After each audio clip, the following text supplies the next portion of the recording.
Sí logré entrar, ¿no? Pensé que era que... No le escucho, profe. Tiene el micrófono apagado. Sí, listo. Ahora sí. Perfecto. Vamos a esperar para ver. Están 1, 2, 3, 4, 5. Vamos a darle un minuto.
Bueno, éramos 15 y ya estamos 10.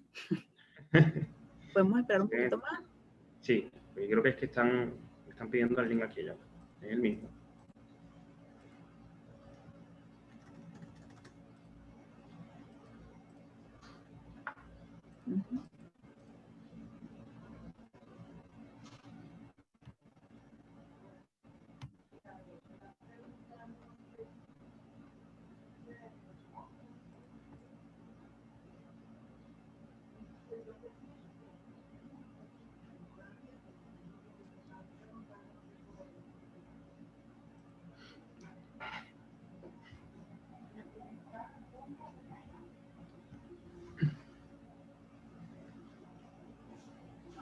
Ajá, yo me busco la hoja.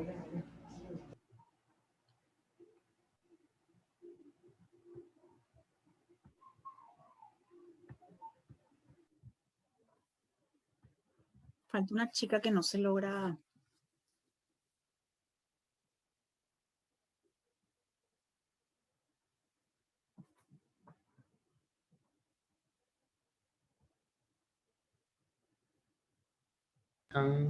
Creo que ya estamos los que estábamos. Estamos 14, sí. Si viene alguien más, lo admito.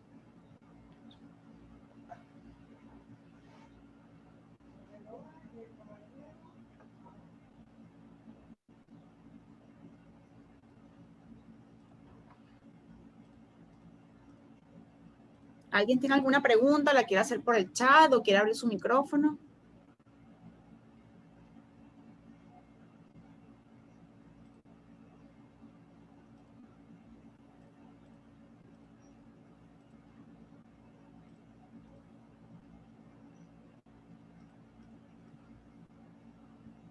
¿Tienen preguntas, muchachos?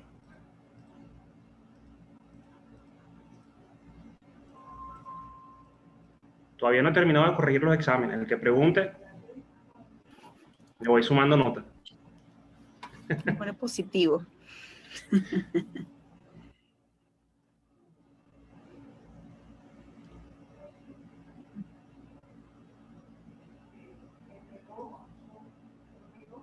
Y no necesariamente preguntas, alguna observación, algo que les haya llamado la atención, algún comentario.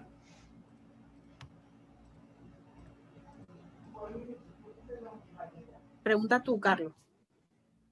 Bueno, profe, ¿qué les recomendaría a usted como profesional en el ámbito estructural? Bueno, antes de esa pregunta, yo sé que usted participó muy de cerca, y de hecho el ingeniero Juan Félix también, en el diseño de la cúpula del complejo polideportivo, del techo, ¿correcto? ¿Qué, digamos, anécdota, qué comentario nos puede hacer que usted se recuerde en este momento con respecto a ese diseño en particular, que es una armadura espacial? Mira, bueno, todo ese proyecto en realidad fue un súper reto, de verdad que sí, porque más que todo por el tema tiempo, ¿ok? Fue algo que se hizo en tiempo récord, fue algo que se hizo, te puedo decir, no sé, imprimíamos un plano hoy y ya yo lo estaba llevando para que lo construyera, o sea, ya estaban en la obra esperando el plano para construir, o sea, era muy sobre la marcha por la presión que había de fecha, compromiso de los juegos que ya se habían pautado y todo eso, ¿no? En cuanto a la cúpula, al techo, nosotros lo llamamos el paracaídas en la oficina, entonces ese diseño fue, obviamente vino de los mismos arquitectos que hicieron todo el complejo. Yo les voy a decir, ese estadio no se pudo terminar ni siquiera, yo creo que la mitad de lo que se tenía previsto a nivel de acabado. O sea, eso es una cosa que por dentro es algo impecable. Las salas de prensa, los dormitorios, los vestidores de los jugadores, era una cosa de verdad, yo creo que a nivel de cualquier estadio del mundo. Pero bueno, obviamente por temas de tiempo, dinero y tal, no se pudo terminar completo. Y les digo esto porque de verdad quiero hacer notar que los arquitectos que participaron eran una gente de Caracas, pero una gente de verdad increíble, las ideas que tenían, el empeño que tenían en que todo saliera bien al final. Bueno, muchas cosas no se pudieron, pero ese parapente, ese paracaídas, que se hizo un diseño en la oficina preliminar y ese diseño que nosotros hicimos en el programa SAP 2000 se envió a Brasil, porque en Brasil estaba, eso vino de Brasil realmente. O sea, lo hizo una empresa brasileña, no se fabricó en Venezuela, se fabricó en Brasil. La empresa brasileña lo hizo, porque nosotros le tuvimos que enviar nuestro diseño, porque ellos se especializan en este tipo de estructuras y tuvieron que meter el modelo en lo que llamamos un túnel de viento. ¿Okay? Porque básicamente nosotros hicimos el chequeo aquí, cómo se comportaría ante un sismo. ¿Okay? Pero ellos necesitaban saber cómo se comportaba ante una solicitud importante de viento. ¿Okay? Recuerden que, o no sé si lo han visto los muchachos, pero cuando yo tengo dos solicitudes accidentales, o sea, viento y sismo, que ocurren por la naturaleza, eso no se junta. ¿Ok? Eso nunca voy a calcular, o sea, un huracán con un sismo, eso nunca va a ocurrir junto. Por temas probabilísticos, eso nunca va a ocurrir. Entonces yo o estimo qué pasa con un sismo o estimo qué pasa con el viento. Entonces fue un trabajo bien interesante porque nosotros vimos la parte sísmica como era una estructura muy liviana, en verdad que no tenía problema, y era muy flexible, o sea, eso son uniones apernadas que definitivamente tienen toda la capacidad de disipar energía, pues no son elementos rígidos. A nivel de sismo no había ningún problema. Ellos se encargaron de la parte de viento, se dieron cuenta que también tenían un comportamiento bastante satisfactorio, pero al final y sorpresivamente la solicitud de viento fue más importante que la de sismo. Entonces nos quedamos con el diseño de ellos, todas las estimaciones que ellos hicieron. Eso se aprobó y eso vino en cantidad de contenedores, llegaron por Puerto de Guanta, y el ensamblaje de ese techo fue algo increíble. Eso encajó perfecto, todo como un Lego. No recuerdo cuánto tiempo estuvieron para ensamblarlo, pero de verdad que fue perfecto. Lo que nosotros sí hicimos en la oficina fueron las bases de ese techo, que eran unas bases como unos trapecios, o sea, ellas eran como unos trapecios, ¿ok? Entraban en la tierra, eran unas fundaciones muy, muy grandes, y la cara que recibía se pueden fijar en los que han ido al estadio o si van en algún momento, tiene una cara inclinada que es la que recibe el apoyo del techo, igual del otro lado. Y el miedo que había era ese, que que el replanteo y la construcción de esa base tenía que ser tan perfecto que eso tenía que coincidir en el medio cuando ellos lo empezaran a ensamblar. Y cuadró bien, cuadró bastante bien. O sea, de verdad que eso fue un reto enorme hacer ese. O sea, todo aparte que el idioma fue una limitante, porque ellos están en Brasil. Claro. Pero al final nada, se trabajó en conjunto y fue súper, súper chévere. Entiendo. Comentario importante para los muchachos, lo que dice la profe, que generalmente, generalmente no, nunca va a coincidir el sismo con el viento. De hecho, en las combinaciones que nosotros establecemos para diseñar, dense cuenta que lo que nos pide la norma de concreto, la norma de estructuras metálicas, y ninguna de esas, en esas mayoraciones de cargas de 1.2 cp más 1.6 cb, y luego tenemos otra que considera el sismo, y luego tenemos otra parte que considera el viento, y ninguna de ellas está considerada sismo y viento al mismo tiempo porque es poco probable que ocurra. Y hay un caso en particular, la profe me corrige si estoy equivocado, que es el edificio Taipei 101, que este edificio en particular tenía la, digamos, la particularidad, valga la redundancia, que estaba sometido tanto a una carga de viento importante como podía estar sometido en algún momento a una carga de sismo importante. Entonces, ¿qué ocurría con él? Que si se hacía muy rígido, perdía esa ductibilidad de la que nos hablaba la profesora, y entonces ante una amenaza de un riesgo sísmico podía fracturarse. Una estructura muy rígida puede fracturarse, pero si se hacía muy dúctil para que resistiera el sismo, tenía entonces la condición de que era, digamos, poco óptima para los usuarios, porque entonces por las cargas de viento tan altas a las que estaba sometida, iba a estar constantemente oscilando. Entonces, ¿qué fue lo que entiendo que se planteó en ese momento? Bueno, vamos a hacerla dúctil, pero para compensar estos movimientos oscilatorios que me va a producir el viento, ella tiene en el medio un contrapeso que actúa como, digamos, Un amortiguador. Un amortiguador. Es la cuestión disipador, no, un amortiguador. Entonces, es un caso importante, ¿no? Que de hecho, cuando yo vi las materias correspondientes a estructuras, me apasionaba el edificio porque veía que realmente allí esa solución óptima, yo dije, bueno, esto es ingeniería. Esto realmente es ingeniería. O sea, pensar cómo vamos a darle una solución a esto sin afectar digamos, el diseño final de la estructura. Y que además este amortiguador en particular, como tiene forma de bola, digamos que es atractivo para los usuarios. Entonces hay gente que va y se toma fotos en la cuestión porque piensan que es una obra de arte, pero resulta que es un elemento importante, estructural, que está soportando estas cargas a las que está sometida la estructura. Sí, está mitigando el efecto del viento sobre la estructura. Pero yo creo que acá era un tema más que todo de confort, ¿no? O sea, de que esas oscilaciones de las que tú hablas iban a crear una cierta, no sé, es como estar trabajando en tu oficina y de repente se te mueve la... Exacto. Entonces, como para mitigar ese disconfort que podían tener los usuarios, evidentemente había que hacer algo que pudiera absorber esas vibraciones y lo resolvieron con el amortiguador. Entiendo. Por aquí alguien preguntó algo, pero creo que usted le respondió ya. Yo le respondí sí. O sea, a ver, el diseño que se hizo en nuestra oficina, tal cual se envió a Brasil. Y ellos lo que hicieron fue, como dije, chequearlo en un túnel de viento, ¿ok? Que ellos hacen literalmente una maqueta física de la estructura, la someten a condiciones de viento de acuerdo a las condiciones locales del sitio donde se va a instalar. Y eso es súper real. Eso es un modelado súper real. Y ellos se dieron cuenta de que, bueno, había que reforzar algunas cositas, pero que en líneas generales funcionaba. Ellos hicieron las adaptaciones y luego mandaron a fabricar. Entiendo. Por aquí Luis iba a hacer una pregunta. Aparte de la pregunta que hizo Duglimar, Luis va a hacer una pregunta. Luis Barrio, ¿tienes una pregunta, Luis?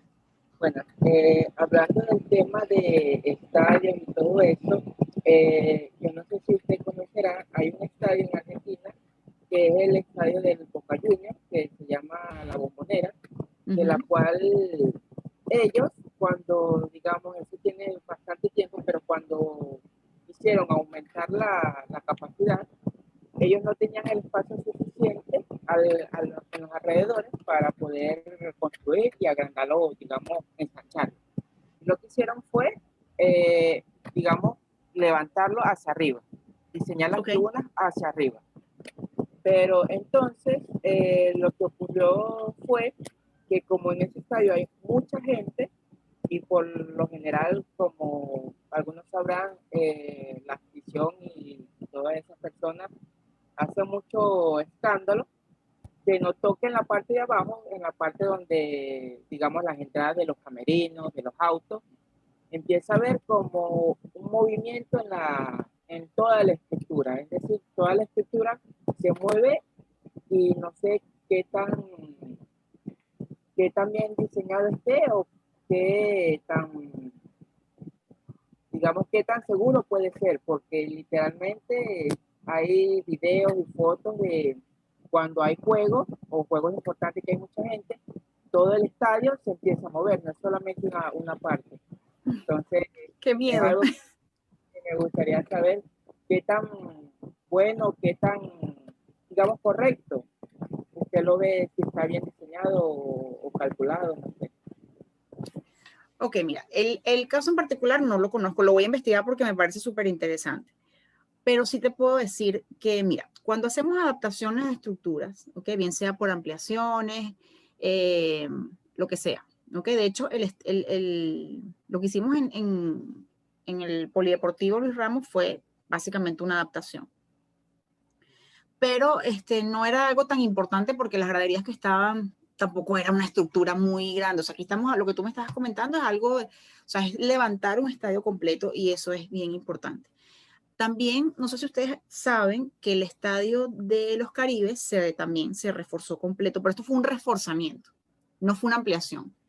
¿Okay? Un estadio también, hablamos de la antigüedad de las estructuras, que eso les daba vulnerabilidad, recuerdan, porque son muy viejas. Entonces, hay formas de mitigar eso, ¿no? Tú puedes hacer reforzamientos estructurales y eso las normas también lo contemplan, o sea, te dan los lineamientos para hacerlo. En el caso de la Bombonera, como te digo, desconozco los detalles del caso, pero normalmente cuando se hacen este tipo de ampliaciones, lo que hay que tratar básicamente es de que no hacer, a ver, lo que yo voy a hacer nuevo tiene que ir de la mano con lo viejo. O sea, yo no puedo permitir que una cosa vaya para un lado y la otra para el otro, ¿ok? Básicamente habría que darle continuidad estructural a lo que ya tengo. O sea, no sé, como te digo, no sé exactamente qué hicieron allí, pero pudiera buscarlo y se lo puedo pasar a Carlos para que lo comparta con ustedes luego, con una opinión más técnica, o sea, conociendo ya el caso de cerca.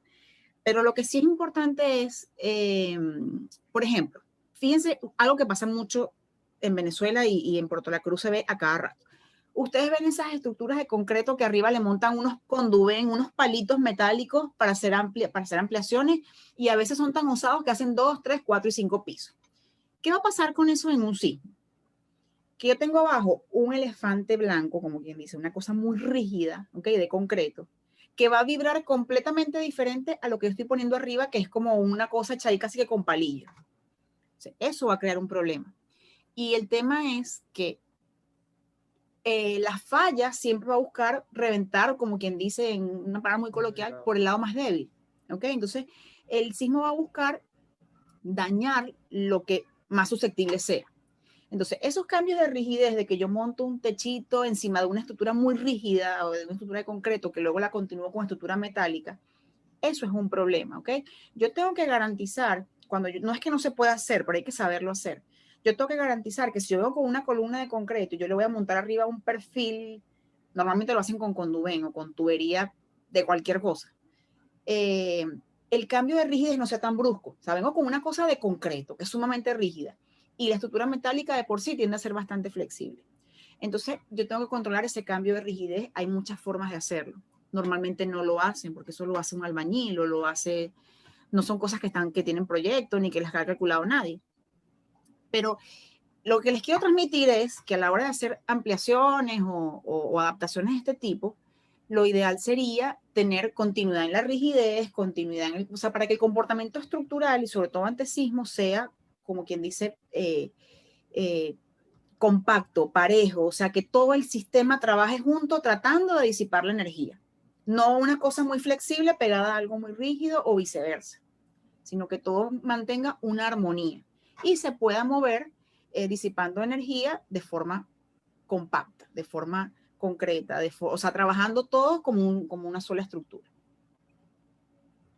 Pero sí me parece muy interesante, lo voy a revisar. Entiendo. Profe, ¿qué comentario nos puede hacer usted acerca de la mampostería en una estructura? Entiendo que Venezuela particularmente no tiene una norma específica desarrollada para mampostería reforzada. Es decir, ¿cómo lo aborda o cómo lo ha abordado usted en su experiencia en los diseños que ha podido hacer? El tema de la mampostería. Mira, la mampostería, si tú la vas a usar estructuralmente, ¿ok? Te voy a dar de Perú. Perú es un país que ha desarrollado normas para mampostería sismorresistente, por así decirlo. Obviamente no estamos hablando de cosas muy grandes ni de edificaciones de 2 o 3 pisos, pero para viviendas de interés social o viviendas populares, ¿okay? Donde quizá yo puedo trabajar con mampostería, ellos lo llaman mampostería reforzada, ¿ok? Funciona muy bien. Ellos tienen ensayos, cantidad de ensayos que respaldan su norma, que efectivamente prueban de que la mampostería se puede usar con fines sismorresistentes. En Venezuela lo que pasa es que eso no está normado, ¿ok? Y básicamente tampoco es que hay procedimientos ni nada escrito que te diga, mira, puedes usar la mampostería como elemento sismo resistente. Lo que sí es que, bueno, para los muchachos es bueno que lo sepan, normalmente cuando uno modela un edificio en un programa como el SAP, por ejemplo, o cualquiera de los que hay muchos, uno modela el esqueleto. O sea, tú pones las columnas, las vigas y puede ser, quizá puedes modelar la losa. Pero lo que son las paredes, los cerramientos, la mampostería, como lo quieras llamar, eso no se coloca en los modelos, ¿ok? Puede ser que la mampostería, y eso nos pone a nosotros del lado de la seguridad, en el sentido de que puede ser que esa mampostería, porque tú no la tomas en cuenta en el cálculo, pero evidentemente en la práctica se coloca, ¿no?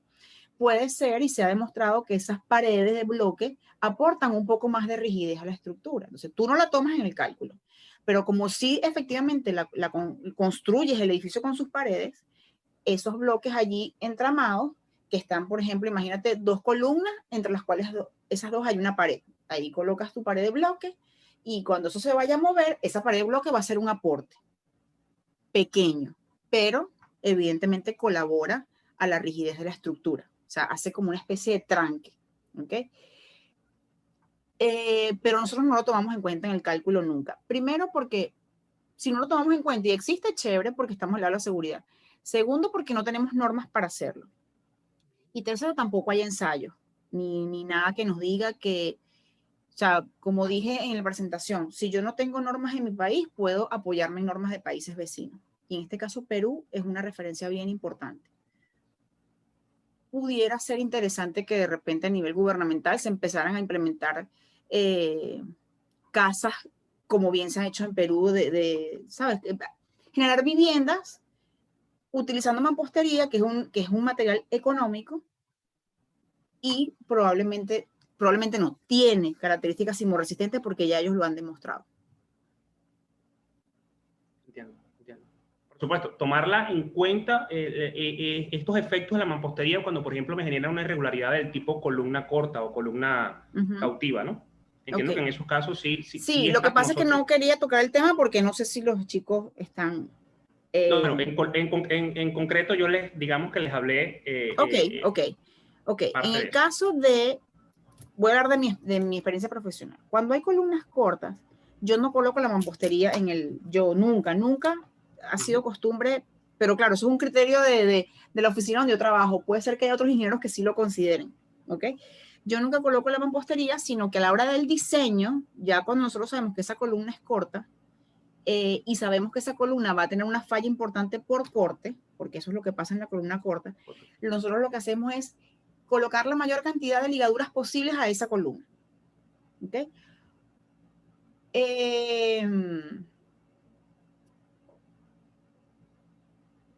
Eso hay que manejarlo con cuidado. Ok, a veces una columna corta la tienes ni siquiera por una pared, sino porque, por ejemplo, no sé, me acuerdo ahorita, el Centro Comercial Aventura Plaza que tiene una rampa.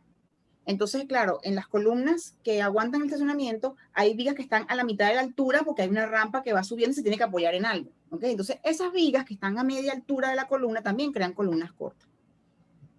Ahí tú sí le estás diciendo al programa, mira, aquí hay una columna corta porque evidentemente la viga la estás colocando a la altura que va y ya él sabe que ella no se está desarrollando completa, sino que a la mitad tiene una viga que la está solicitando.